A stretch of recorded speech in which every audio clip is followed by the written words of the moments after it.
Որ արտահայտությունն ես լսում օրվա ընթացքում ամենաշատը։ Մարատ այսօր կավարտես այս վիդեոն թե չէ։ Լավ էլի Սոնա։ Գակ մի հատ գազ։ Պարոն Հարությունյան, գործ արեք տղեկ։ Եթե մարքեթինգը մարդ լիներ, ոնց կբնորոշեիր։ Շատ գերակտիվ մարդ կլիներ ինքը։ Ճարժ մազերով, կապույտ աչքերով, մեջները սենց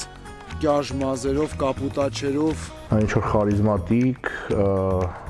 աշխուժ Խենթ։ ու կրեատիվ մտածելակերպով ինչ-որ մի հատ։ հենց 1.75 բոյով աղջիկ։ Ծանր խորհրդավոր։ Քո գաղտնի զենքը մարքեթինգում։ Դե չէ, դե գաղտնիք է։ Ինչ պարտադիր է իմանաք։ Մեկ ինչ անձնական հարց է։ Չեմ ուզում էլի բոլորի մոտ բարձրաձայնեմ։ Ասել այն, ինչ մարդիկ ցանկանում են լսել։ Սոնան ասում է ձեր խոսքը,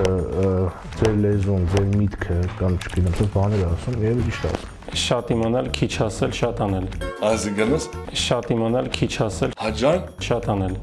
Ինչն է քեզ ամենաշատը նյարդայնացնում օֆիսում։ Ներկայացնող բան չկա ինձ թվում է օֆիսում։ Ես չեմ հասկանում ես ամեն ինչը դու ոչ ես ներվային անում։ Երբ որ կոֆեն ժամանակին չի լինում։ Բա կոֆեն, մեր կոֆեն ով է սարքելու։ Երբ որ խիստ զբաղված ինչ-որ գործ եմ անում ու ժողովրդից մեկն ու մեկը որոշում է, որ իր նոր թասկը պետք է տա։ Որ առավոտ ժամը 10-ին պիտի գամ։ Օրական քանի բաժակ սուրճ եք խմում։ Մի 6։ Մե վեդրա։ Նայած այդ օրը ինչքան character animation ալնում անելու 1-ից 17։ Ինչ անենք, մենք է Գերմանիա ենք ծառայել, մի դնեմ սաղ պատմեմ։ Նա տարավոտ տակ, նա դել ավետից հետո սառը։